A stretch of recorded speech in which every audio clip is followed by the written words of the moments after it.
Welcome to our next webinar. I'm National Director of Epilepsy South Africa, and it's just so wonderful to be with you today and be with our guests. We are partners, and just to thank Sanofi for walking this journey with us and making our webinars so valuable and able to be held. Just to start off a little bit about epilepsy. First of all, Epilepsy South Africa has been around since 1967. We are a national organisation and specialise and focus on persons with epilepsy and supporting all their loved ones, all those affected by epilepsy. So often people say to me and ask the question, so what is epilepsy? What is this thing that we can't see, right? It's invisible, we don't understand it. Epilepsy is an unusual electrical current that goes through certain lobes within the brain. And you have varieties of types of seizures. So we know that you'll be familiar with two most common seizures that are known as, in the old days, or when I was growing up, grand mals. Today we talk about tonic-clonics, and also we used to refer to petit mals, and we talk about absences today. The neurological community and medical community worldwide thinks, and we see and we know of, in excess of 40 different types of epilepsy, different seizures. I'd like to introduce you to our guests today. On my right, I've got Adrienne Olivier. She's a mom with a son with epilepsy, and we have Peter Olivier with us this afternoon. Peter lives with epilepsy, and it's wonderful to have both of you with us this afternoon, so thank you for joining us. And to my left, we have Debbie Hastie. Now, Debbie is an interesting guest today. Debbie Hastie is my sister, and for the first time we'll be speaking about me living with epilepsy and as a family member living with epilepsy with a sister. Today's theme, and everything, as you all know, is epilepsy and family. So one of my first port of calls that I'm going to default to is Peter. Peter lives with epilepsy. He has lived with epilepsy, from what I understand, majority of his life. So I'd like to ask Peter directly. Peter, how long have you had epilepsy? Have you lived with epilepsy? I've had it for about 19 years now. So how old are you now? 26. Okay, and what age were you when you were diagnosed? When I was diagnosed, I was 8. Okay, so it's a very long time. You've lived a life with epilepsy. And Peter, out of interest, we were talking earlier, and did you study? Did you finish matric? What did you finish matric? Yes, I did.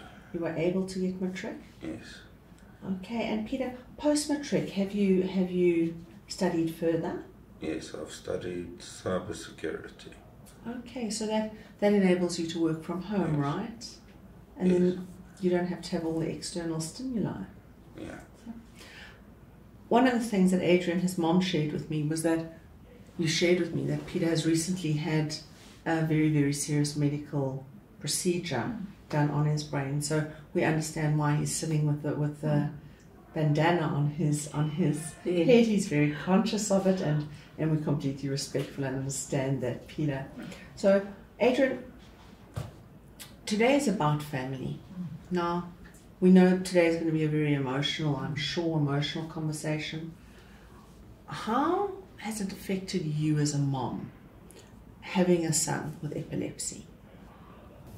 Affecting me was when I first picked up the first signs and not being understood. When I said, look here, there's something wrong, and I was told it's just my imagination.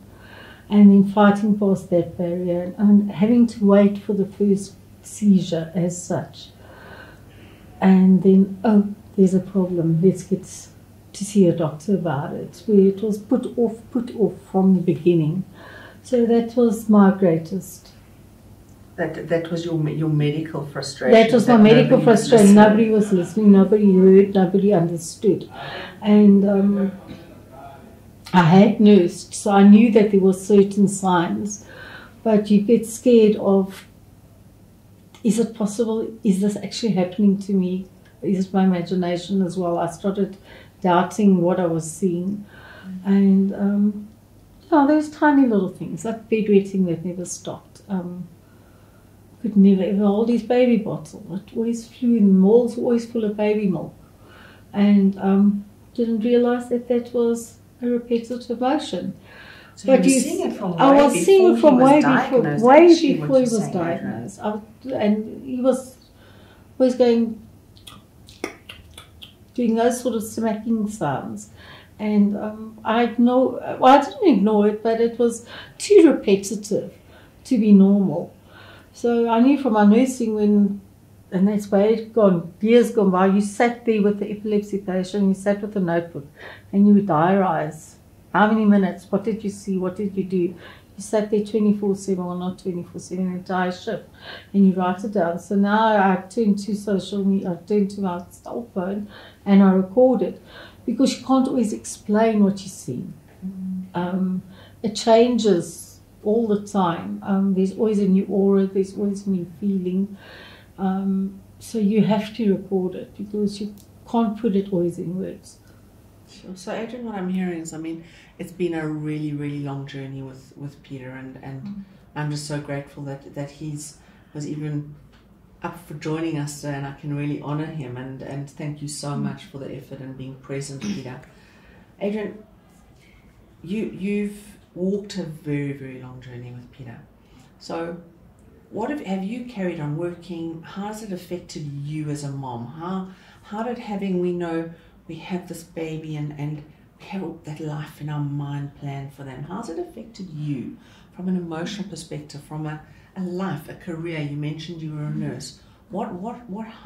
Just talk to me a bit about that. Okay, my nursing, I stopped before I got married. So, and then I was a medical rep, so I was out on the road. And when he came along and you were picking up, and once the diagnosis came, I would rush off, go see the doctors, do my detailing, rush home, fetch him, and then take him back to work with me. And then he'd sit in the car, he'll sit in the waiting rooms with me, because I couldn't leave him alone. And it got to the stage where, he had to leave school, because from an A-grade student he dropped down to failing. And the seizures got so bad that I was getting phone calls, look here, you can't go to school anymore, because it's traumatic for the other pupils in the class. So there you're looking at just basic first aid treatments. Get the child safe. Didn't exist.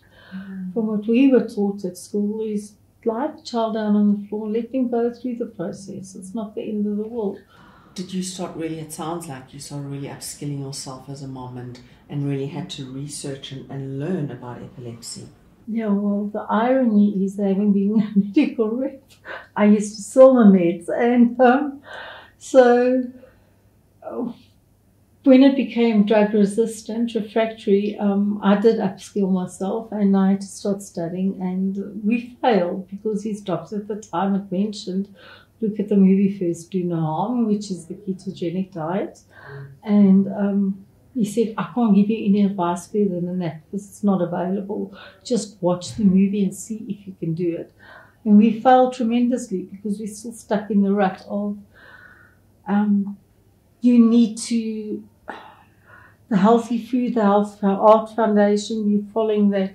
So you're looking at a diet, and you're looking at a lifestyle that's drink your energy drinks, do that. Yeah. Where you should, as a child, you shouldn't eat your apple, don't drink your apple.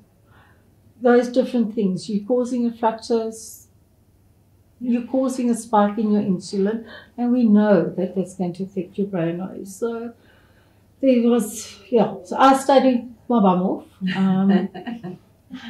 A part of the Noakes Foundation, the Nutrition Network, and also other international, trying to help people just to implement and start understanding that nutrition is the most important start. And it starts at home. Yeah, and I think that's exactly where we're leading, right, Adrienne? Because one of the things I know as a person with epilepsy is how carefully I have to watch what I eat. And feed my brain and feed my brain the right things. So talk to us about the lifestyle changes, and I think I'd like to hear from Debbie as well, and if Peter'd like to add in, but talk about the changes that you had to make specifically at home for Peter, knowing from a young age. And I mean, you've mentioned the ketogenic diet, it becomes keto. It's like it's a normal, it becomes keto because it's really familiar in our world. But talk to us a bit about that. And I mean, you are an epilepsy activist, and I do hear so much from you and about you, and so let me know about the lifestyle changes, that one, that you made at home, and two, that you advocate, that you say, listen to all those moms out there, this is what you should be doing for your children. It's actually so easy. Is it really easy? It is actually really easy. Well, let's help with that. Let's not forget the diet. Everyone sees the ketogenic diet as a weight loss. It is actually a medical therapeutic. But it's got its negatives and it's got its positives. Now, I must be my wording, but where you're looking at the negatives is it has been taken over by the food industry, which originally has now caused the epilepsy pandemic. I mean, everything is sugar-based, everything is carbohydrate-based. The people aren't eating natural food. It's ease on all the labels. So basically what we did was we learned to cook from scratch. We threw everything out of the house. We absolutely threw everything out of the house. So if you go shopping, my standard is if there's more than 3 ingredients on a package, you don't buy it. Wow, that is so profound there, right there for moms with children with epilepsy. That is like just an amazing piece of information. I didn't know that. I mean, your breads, the perfectly sliced bread, it's made to make a perfectly sliced bread is they put yoga mat in it. Now, why would you put something so toxic? And it is literally yoga mat that they put into it to make it perfectly sliced. So you'd rather go for the rye bread. You don't want all government bread as such.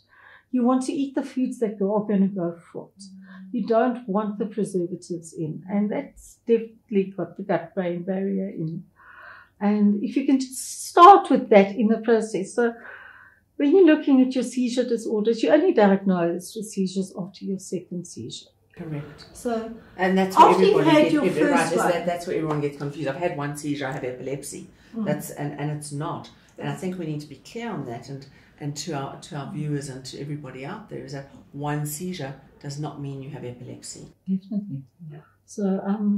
So let's say they've had the one seizure, already start educating them into looking at eating clean, not the ketogenic diet, because you have to, once you've got, a ketogenic diet is actually a medicine. So you can't go out of ketosis. And that is where my greatest fear comes in, is because it's been taken over by the diet industry. If 1 in 26 people do have a seizure disorder, most of them people, because of stigma related, they don't give the epilepsy status up because they still want to drive, they still want to go to work, they don't want to tell their their caregivers, they fear of losing their jobs, they can't go to school anymore because the school doesn't want to have the risk, they don't want the other children to be put forward as being a problem. And I think where you're going with this is and so clearly, and this is our international theme and certainly our national theme for the year, is stigma. And celebrating differences is part of our South African landscape. Let's celebrate differences. We are all different, but we need to educate, right? We need to say, this is what is actually happening. So talk to me. I mean, we touched on in lifestyle, we're touching on nutrition. I mean, we know it is absolutely key to getting seizures under control in essence. So share with me as a mom, how have you seen that with Peter? When you fed him this, has it triggered a seizure? Definitely, within 10 minutes. If he has had something that's wrong, he will have a seizure. It's just, whether it's just a tiny little tremor to a full-on tonic-clonic, definitely. And it is so, When we eat out, and people think you can't eat out, you push can eat out. You just order steak and egg. Yeah. What's wrong with ordering a steak and egg? You eat the yolk, there you got your fat, there you got your ratios back, all already. You see, immediately you're talking about a mom that's adjusted, a mom that's researched, a mom that's gone, I want the best for my child. And I suppose that brings me to Debbie sitting next to me, and it leads me into a conversation with both of you. And Peter, I think we need to be listening, right? Because we're listening to our family. But how is, and let's start with Debbie, how is having a sister with epilepsy affected relationships, changed relationships? What does it cause? Talk to us a bit about that. Talk about your experiences with the relationships, with maybe it's work relationships, maybe it's personal relationships. What's been your experience? So I think having a sister with epilepsy, or having a family member or a son with epilepsy, is not an easy thing to deal with.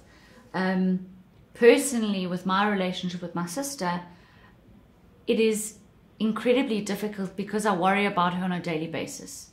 I spend my time worrying about her.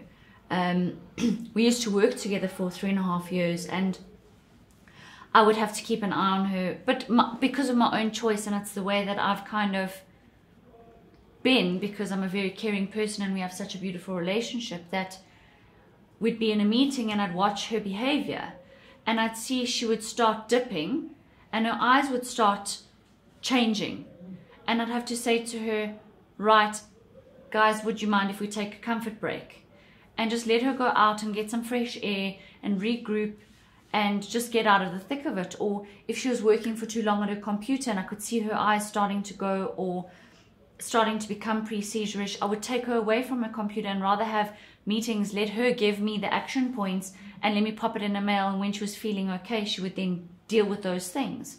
From a personal relationship perspective, it's been very difficult because people don't really understand about epilepsy, and the most recent incident is she had 8 grand mal seizures and had to be taken to hospital and was in neurological ICU for a few days and had to be sedated. And it's very difficult for me as a sister to deal with that. And I suppose my normal response to that is to kind of go inwards and go quiet for a few days. Once I know that she's stable, I almost pull back a little bit.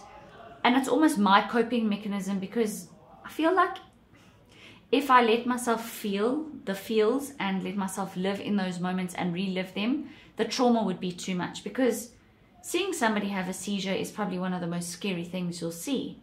But the most important thing is to know how to handle it. She was at a disability conference a few weeks ago and phoned me crying during her lunch break after she had been out of hospital for about 2 weeks. And she phoned me crying and said, I feel like I'm going to have a seizure. I said, I'm on my way, get yourself safe. By the time I got there, she was lying on the floor next to the car. She was starting to come around. She had taken herself outside and put herself on the floor into a safe position. And I got there and my immediate reaction was, everybody give her space, because everyone was crowding around her. Everyone was wide-eyed looking at me. Do we need to call an ambulance? What do you need? And I was like, she needs quiet right now. And I leaned down and I put my hands on her hands and I very clearly told you that I was there. And that almost settled you to knowing that you were safe again. And it's a skill that I've had to learn over years, watching my parents, who are medical professionals, deal with my sister's seizure. And because we have such a difference in age gap, I never really had to deal with her seizures like hands-on. I would see them, but there would always be an adult, for want of a better word, with me, so they would deal with the seizure. But as I've gotten older and we've spent a lot more time together, and I've then had to learn how to deal with it, it is difficult. And sometimes we'll have conversations for 45 minutes on the phone, and 2 or 3 days later we'll start having the same conversation, and she'll start telling me about something at work or something in her private life, and I have to go, Shar, you've told me about this. We had this whole conversation 2 days ago, 3 days ago. And she goes, oh, sorry, I don't remember. But I know these things. I'm very gentle and I'm very cautious of these things because I don't want Shar to feel anything or to be ashamed of it, because it's not something to be ashamed of. It's something that the people around you need to show care to you on. So from a relationship perspective, for me, it's hard, but I love you enough to walk the journey with you and walk every step with you. And I think, thank you, Debbie. And one of the things you really alluded to significantly was about your learnings. And I think listening to you, Adrienne, as well, is your learnings. And Debbie has incidentally, I don't know, but I need to ask that question, learned coming from a medical family about epilepsy, because the fear of the unknown is there, right? So one of the things you spoke about was stigma. Adrienne, you've had some very interesting family encounters, experiences. Maybe share some of that with us as well around Peter's epilepsy and around how the responses from the family have been. And it's vastly different, and every family has different experiences with epilepsy in the family. You're looking at the mom. We always know better. We always see the changes, and the family will say, no, there's nothing wrong. It doesn't come from our side. And the answer isn't in blaming anyone. I can't blame my genetics. I can't change it. I can, however, work with what God's given me. I can work with that bit. And so accept the condition and work with. But it has alienated me from very many people because I can't give answers. I can't tell them why he improves and then then it gets worse, and then he improves and then it gets worse. There is no answer. If there was a silver bullet, we would have used it long ago. So it's just a constant education, but we're listening. Share with I us. just have to be careful. What I do know is and I don't speak about these things easily. I think being a mom with two sons and living with epilepsy, and I watch my sons grappling with this, and I listen to a family member going, she withdraws, and I kind of go, well, my son's internalized so drastically. And just 4 or 5 weeks ago, it was the very first time my 12-year-old, when I screamed for help, came and sat with me while I had 7 or 8 grand mal seizures. And the responses to that is now enabling a space of safety for him to talk to somebody. The responses of my boys feeling like they need to take responsibility for their mother's life. And I think that alone in the journey as family members is something why we're having a webinar like this today, is because you as family members can support and help other family members to say, as a mom, as a sister, as a brother, whatever the case is, as a wife, as a husband, and whatever the case is these are the tools. So, Adrienne, you've spoken about keto, you've spoken about touched on workspace, touched about things to look for. Maybe talk to us about other lifestyles, other lifestyle information. Maybe talk to us about sleep. Maybe talk to us about, you've spoken about being aware of behavior. Once I've had seizures, my memory takes a few weeks to restore, 100%. I've been accused of not listening. And there actually are absences, but people are scared, so I could never say, well, I'm having an absence, did I miss that? Or I've learned other skills to re-engage, like slow down, engage slower, and check and ask questions instead of just moving through conversations. You've also learned to hide it very well when you have an absent seizure.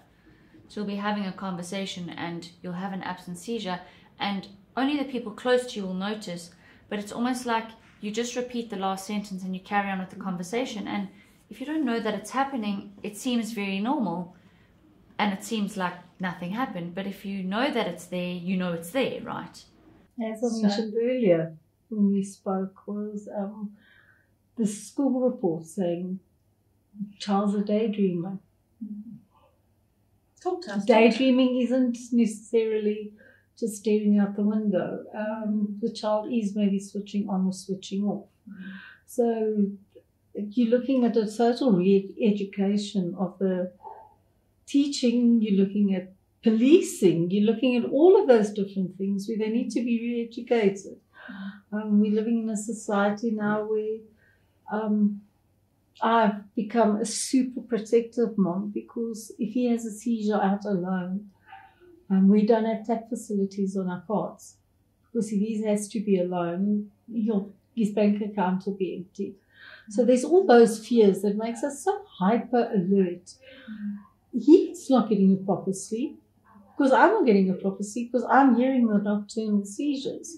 I'm hearing everything. So if there was just that extra backup, and you need to surround yourself with people who understand. And if they don't understand, then they must back off and let the people that do understand in. And then you're looking at a multidisciplinary approach.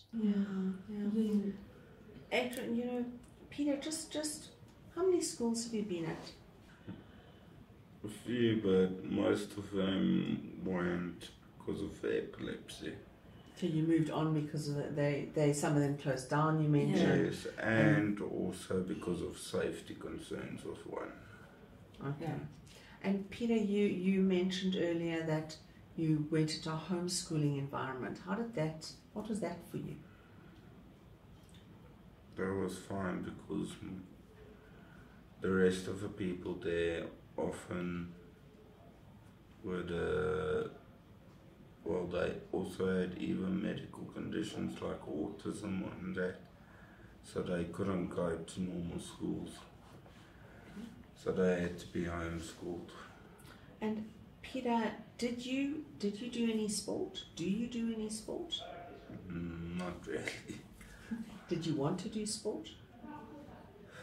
Yes, but I can't, because they always force you to go into rugby and that, and they'll do more harm than good. Absolutely, and I think what you're mentioning is one of the things that we always say is, if boys in the school are playing rugby, please put gum guards and skull caps on, because we know epilepsy is one of the reasons you can develop epilepsy is through brain injury. And I think that also brings me to share another piece of information, is that what people don't realize is that anybody can develop epilepsy at any moment. It is not specific. You can develop epilepsy from a car accident. You can develop it from primary other medical conditions. Your secondary condition can be epilepsy. So there's just so many unknowns around this neurological disorder. And I want to ask Debbie, Debbie, how did you want more information about epilepsy? How do you upskill yourself? What did you go and read? How did you learn about what epilepsy is, other than talking to me?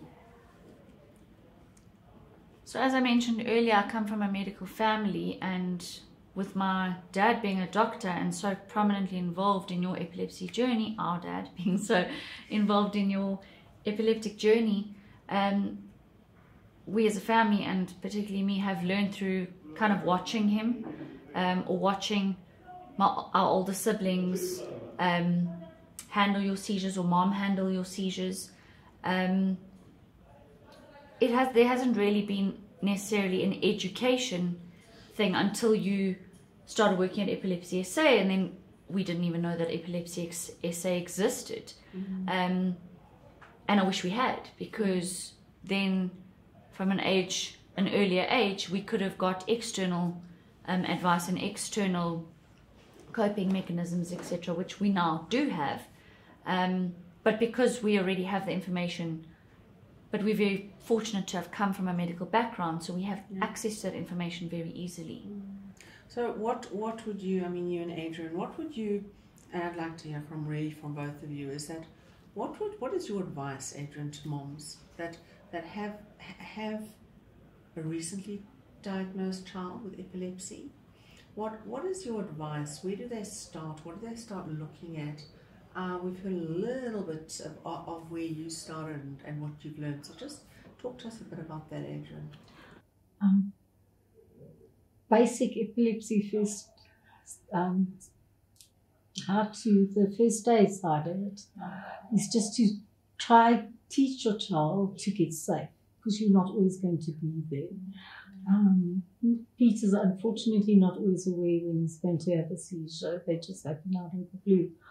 But sometimes he'll wake up and he'll say, okay, I've just had a seizure. So that is basically teach them how to get safe. That's the first start. Number 2 is educate the school that your child goes to. Insist that there is somebody there who knows how to deal with it. And then what I personally used to do is I would go once a week and I would give lectures at the school. And private school has now brought it into the curriculum. And so that's, I can't go out much, but from next term it will go public that a certain private school, the biggest in South Africa, has now added its Peter's story because of the general improvement if you eat healthy. So stop the damn takeaways. Stop the rubbish. Stop the rubbish. Stop those incenses and different things. You're looking at, you think rosemary is great, but it's actually a trigger. The oil in that is a trigger. There's the safest is frankincense and myrrh. So you've got also what people say, smoke dacha.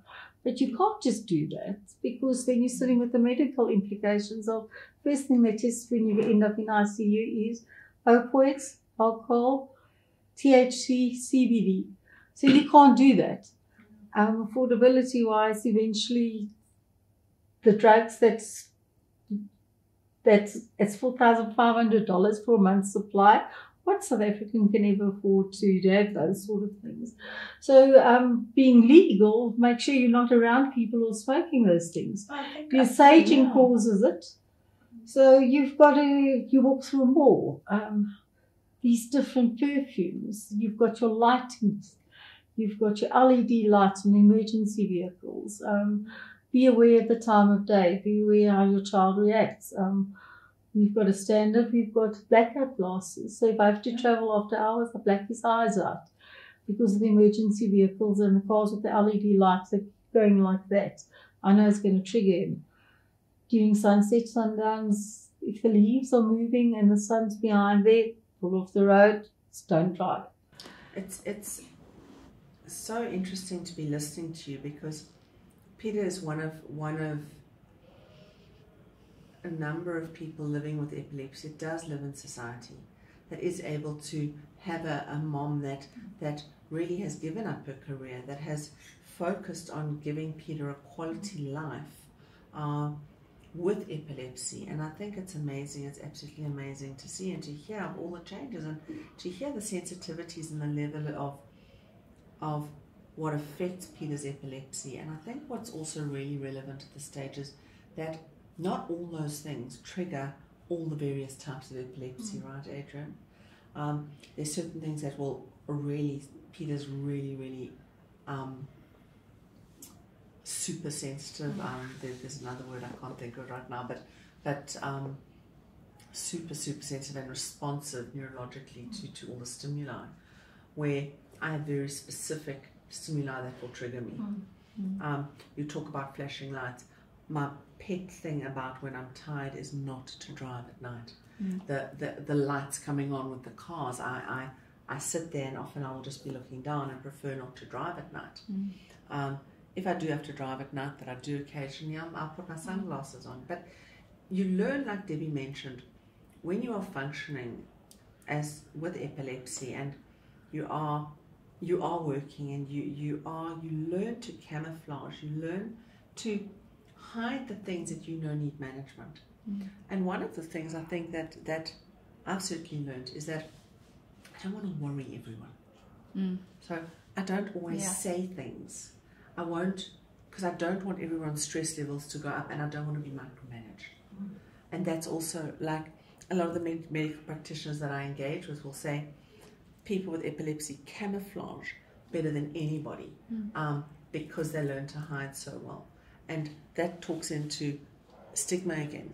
And why does stigma exist?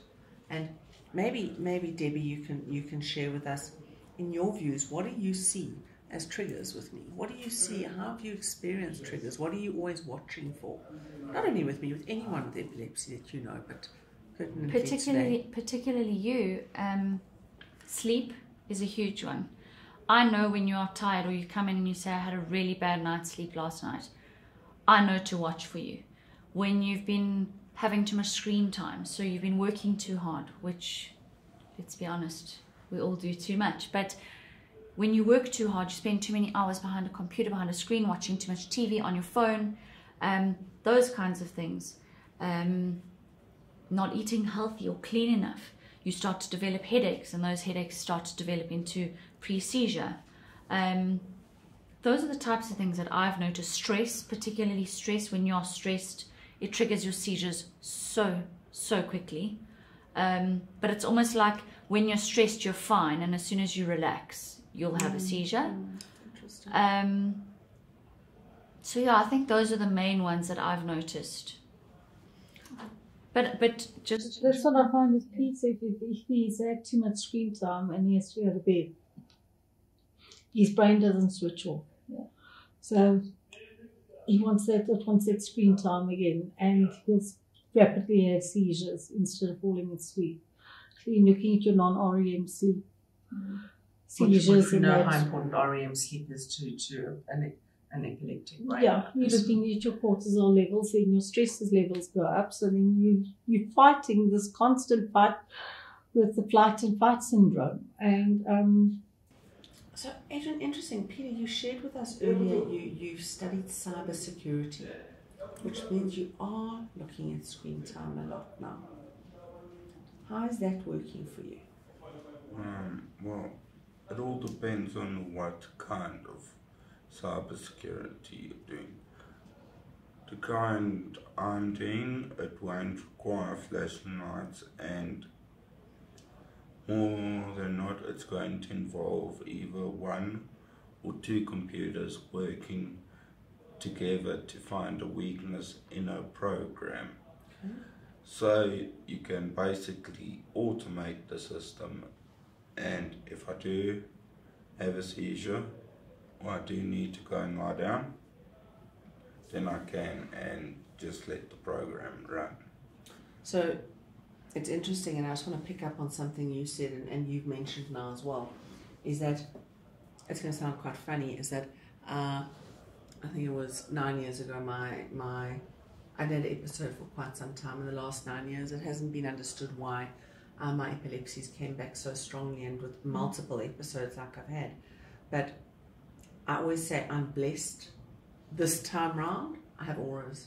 That's a terrible thing to say, I'm blessed. It is. In this circumstance, it is something to see as a blessing, because you can get yourself into a safe position. You can very quickly react. I remember once driving to work, and one of my colleagues phoned me and said, Shar's having a seizure, and I put foot, and by the time I got there, she had almost come around after the seizure. But because of the aura, she had the forethought to say to one of the colleagues, here's my handbag, in my handbag is a makeup bag, in there's a little silver container, give me the medication in it. And they very quickly gave her the medication, and she lay down on the carpet and made herself safe. That particular colleague didn't know how to handle the seizures, kind of did, but hadn't really dealt with it himself. And it is a blessing, because you get yourself safe in those situations. You know when it's going to happen. You know when you're pre-seizure now, and when your eyes start going funny or whatever, you kind of know, so you can get yourself into a safe space. You can take yourself home to bed, take your medication, and go to sleep and get off your screens. So it is a blessing in disguise. It's a very funny blessing to have. It is. But I think, I was driving on the highway 2 years ago from Edenvale to Johannesburg, and just as I came around the one bend, I had an aura, and I knew I was going, but there was nowhere to get off the highway, And I literally, it was really scary for my mother, I can only imagine, because I put my earphones in and I was talking her through, going, okay, she was screaming at me, have half an Ativan. I said, but I'm driving. She says, okay, have Ativan, get on the emergency lane. We're meeting with an ambulance, and put live location on your cell phone. So I literally had live location. They found me unconscious in a car park. But I think the aura has, and a lot of people with epilepsy now have auras. I never had it, and Peter, that can only be really scary for you, because do you wake up after your seizure going, what happened, you disorientated? Do you have any knowledge that a seizure is coming on? Sometimes yes, but those aren't the grand mal seizures. No idea they're coming. And how long do your seizures last? How long does it take for you to come out of a seizure? To talk through, can you talk through that for us? I don't really know how long they can last. Okay, and how does it feel when you come out of the seizure? What are you experiencing? Every single muscle in your body hurts. Near impossible to move. Near impossible. It's hard, hey? Thank you for sharing.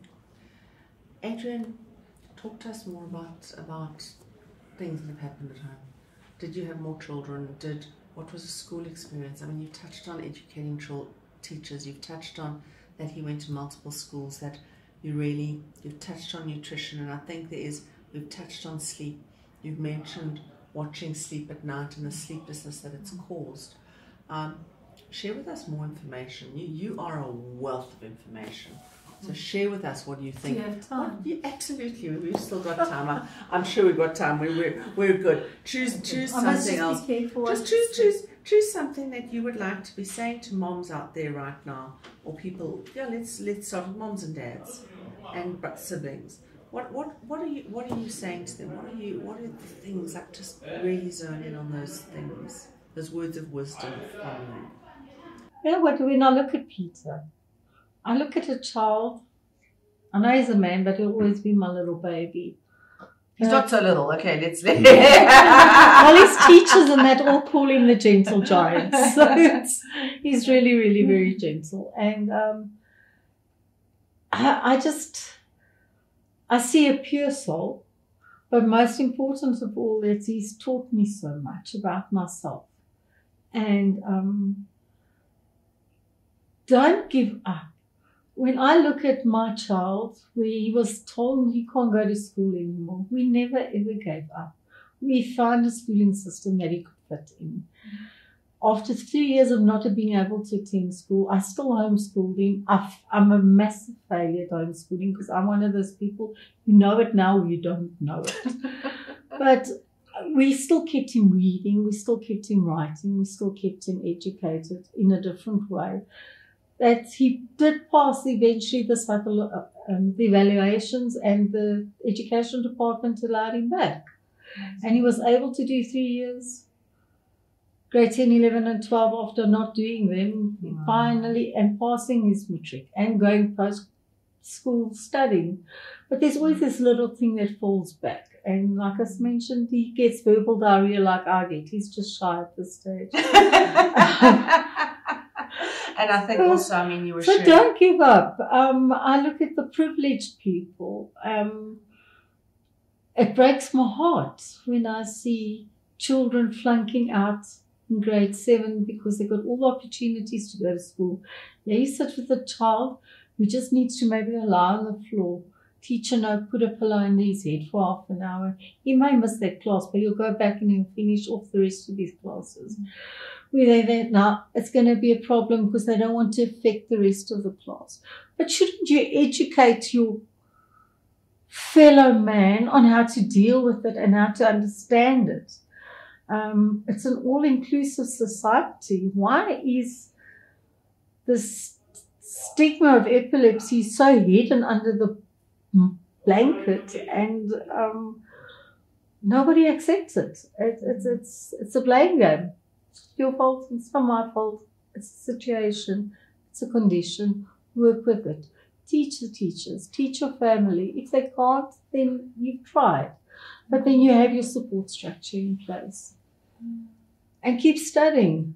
Don't just take, we had an incident the weekend. We had the flu and that, and I'm very particular in finding a doctor because I have been studying so much. And we went to the doctor's and he's busy punching me. Yes, so careful what you say. So I'll be careful what I say. I love how you filter each other. It's so beautiful. We really, can you see pushing me? Yeah, he's warning me, Mommy, you're going to have a stress. It's amazing. 1 month post brain surgery, like you are unbelievable sitting here, Peter, and just being prepared to be here. Such an inspiration, it's really. Just really inspiring everybody out there. When we had to move to Moore Park because he's the first for the brain surgery, so we now have to find a GP because both have got the snots. So we go find a GP, and he says he can't help us because he doesn't understand what procedures Peter's gone through. He doesn't understand the ketogenic diet or the vagal nerve stimulator or the DBS. So to find a doctor who's willing to study, so you have to be informed and you have to be able to stand up and do the studies, and that's where the Epilepsy Foundation comes in the sense that you're going to be educating the family, that they know that there's other alternatives. That when they go to the GP, they can say, look, there is this and this available. This is what's happening. This could lie in the future. Lead me in the right directions, lead me to the right people, lead me to the right doctors, lead me to the right this and that. Where at this stage, mom's hands are thrown. My child's got epilepsy, I've got epilepsy, it's embarrassing, and they throw their hands up in the sky. And I think that's exactly, I think you just said so much there, Adrienne, that I want to keep tuning into. I mean, one of my experiences from an educational perspective is I walked out of my prelims and matric going, my parents kept saying to me, so how was this exam? You know, how was that exam? I was like, oh, I did really well. I studied all night. I did really, really well. Oh, how was it? Oh, no, fabulous. And when the results came out, the headmaster called my parents in. And all my prelim papers were blank. Went into my matric finals, and when I saw my parents, you know, in those days, we got showing your age matric results in newspapers, and my parents were sitting there holding hands, crying. And I walked to them, and I was, oh my word, I failed matric. I'm going to have to redo matric, and I passed. I only had passed. I got university entrance, and that was pure tenacity. And I think what I'm seeing in Peter, what I've experienced, what I'm hearing from you as family members, is the tenacity, the determination, the resilience, the speaking out and standing up for those voiceless people. And I think one of my motives always in my life has been giving voice to the voiceless. And breaking stigma is so critical because people, I'm sure, I mean, you've experienced the fear of epilepsy. Do you like to share? I still have, it's still scary just because I understand what to do and I know how to handle it. Doesn't mean it's not scary. It's still scary, but it doesn't mean that there's something wrong with you or you should be shamed for it or you should feel ashamed for it. It's not like something that you chose. It's just is. And you, for example, are extremely high functioning. The doctors have always told us that you are a miracle, and they don't understand how you function the way you do after you've had as many grand mal seizures as you've had. I know from a personal experience that when you are post-ictal, post-seizure, you get very angry and you get a little bit aggressive. And learning to not be scared of that and not take it personally is also very important. So not be scared of who you are, who you're being in that moment, because it's not who you are. It's just your brain recalibrating and acknowledging you for that and giving you kindness and the gentleness and the space for your brain to heal so that you can go back to your normal self is very important. From a fear perspective, is not to let that fear overrule you. And particularly when a seizure is actually, particularly a grand mal seizure, when it is happening, people don't know how to react. I mean, as I was saying earlier, people were looking at me wide-eyed at a disability conference, and I couldn't believe it. They were asking me, must I give her water? What must I do? And I just calmed it all down. Everybody just give her some space. Just let her come out of it and just let her be. Everyone kept asking me if they could pick her up. Just let her be. Mm-hmm. The more people around you become scared and fearful, you pick up on that and you don't calm and come out of it as quickly. So yes, it is scary, but keeping calm in that situation, even though internally you are freaking out, because let's be honest, it's not nice to see your loved one in that situation. It's one of the most terrible things. 30 seconds watching a child stop breathing. It's horrible. It's the worst feeling that a mum or a spectator can watch. Yeah. I've never seen a seizure, so listening to the two of you, I'm not Peter, have you ever seen a seizure? Have you seen somebody have a seizure? No. We stopped breathing. So the first time I ever saw Sharlene having a seizure, I must have been 3 years old, sitting at the dinner table, and she just fell off her chair. And my parents got up and ran to her, and I was like, I don't know what was going on at the time. And to watch my nephews have to grow up with this as well, it's hard. It's hard on them as well. But having a support system in place and having doctors, psychologists, family members, friends, each other, even if that's all you have, is so important to get through it. And then the stigma comes like, not allowed to sleep over anymore in case you went to bed. Being treated differently. Being treated differently. Not invited to birthday parties because there's something wrong with you. It's painful as a mom. How do you explain it to him? His brain was high functioning. It is high functioning. He's just coming out of brain surgery. So, he's recovering. he wouldn't have matriculated. And like I said, it'd go back to... And got his cybersecurity. You've got these children with all the possibilities in their hands and then throw it away. I'd be driving to school for extra classes and now we're walking away for smoking. I just don't understand how fortunate we don't have a problem or look down on this, and they try so hard, and employers don't understand. Peter's really never, unless he's had a grand mal, he's never missed a day of school. I want to ask in the interest of time now, Peter, you've got something beautiful that you say, and I want you to give everybody a message from you out. Put it out there. What's your message? What would you like to say? Don't be ashamed of having epilepsy, and also don't be afraid to let other people know. Thank you. That's profound. Don't be afraid to let other people know you have epilepsy, and that's so important. Debbie, closing remarks to families out there that would like siblings. What's your closing remarks to families and siblings? It's very simple.